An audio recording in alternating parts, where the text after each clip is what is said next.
এগুলোর মধ্যে হলুদ দিয়েছি, একটু চিনি দিয়ে দিলাম, তেল দিয়ে দিলাম আমি আলু ভাজার জন্য। নুন দিইনি, নুনটা পরে দেবো। এটা গরম হয়ে গেছে, আমি দিয়ে দিলাম আলু।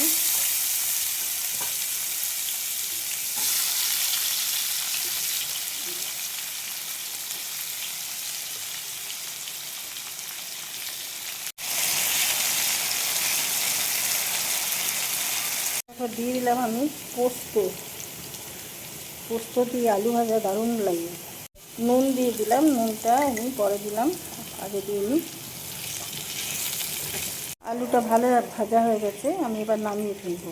আমি বেসন নিয়ে নিয়েছি, আর লঙ্কা গুঁড়ো, কালো জিরে দিয়ে দেবো, হলুদ,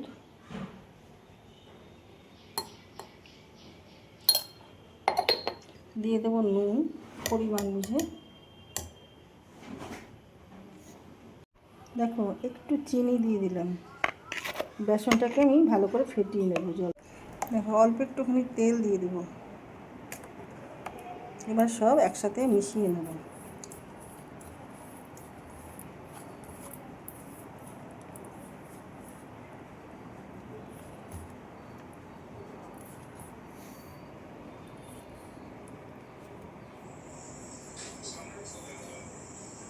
এবার দেব অল্প করে জল, খুব বেশি জল নয়, আমি অল্প করেই করছি, সেই জন্য অল্পই জল দেব। একটা ব্যাটার গুলে নেব। তো ব্যাটারটা আমার গোলা হয়ে গেছে, আমি এবার ঢেকে রেখে দেবো। থিকনেসটা এরকম। আমি এই কুমড়োগুলো বেসন দিয়ে ভাজবো। কিছু আলু কেটে নিয়েছি, আলুগুলো আমি ভেজে নেব। এর মধ্যে আবার তেল দিয়েছি, আমি তেল দিয়ে যে কুমড়োগুলো নিয়েছি সেগুলো আমি ভেজে নেব বেসন দিয়ে।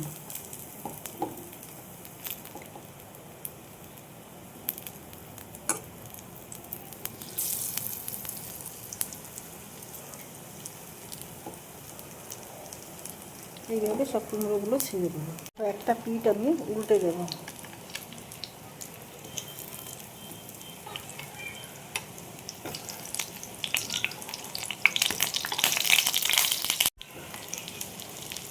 সবগুলো আমি উল্টে দিলাম। দেখো কুমড়োগুলো আমার ভাজা হয়ে গেছে, আমি এবার নামিয়ে ফেলবো।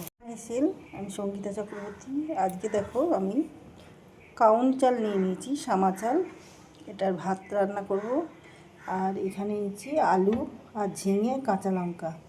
কড়াইয়ের মধ্যে জল গরম হচ্ছে, আমি আগে আলু ঝিঙে এগুলো সেদ্ধ করে নেব।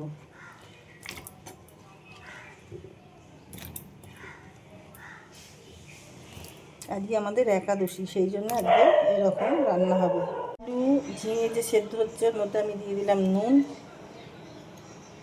ভাতও যতটা লাগবে একসঙ্গে দিয়ে দিলাম। চালটা আমি দিয়ে দিলাম, ধুয়ে নিয়েছিলাম ভালো করে।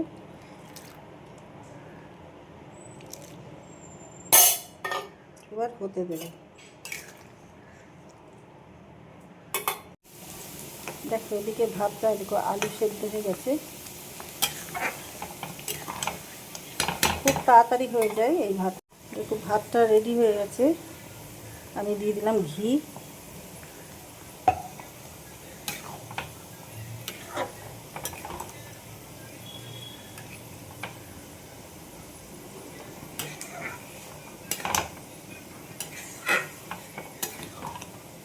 দেখো আজকের লাঞ্চ আমাদের একাদশী, তোমাদের কেমন লাগলো জানাতে ভুলো না। যারা যারা সাবস্ক্রাইব করছো অসংখ্য ধন্যবাদ। যারা যারা এখনও সাবস্ক্রাইব করোনি ইউটিউব চ্যানেলটা, আমার বেল আইকনটা ক্লিক করলেই সব রেসিপি তোমাদের কাছে সবার আগে নোটিফিকেশান পৌঁছে যাবে। তো ভিডিওটা এখানেই শেষ করলাম। সবাই ভালো থেকো, থ্যাংক ইউ।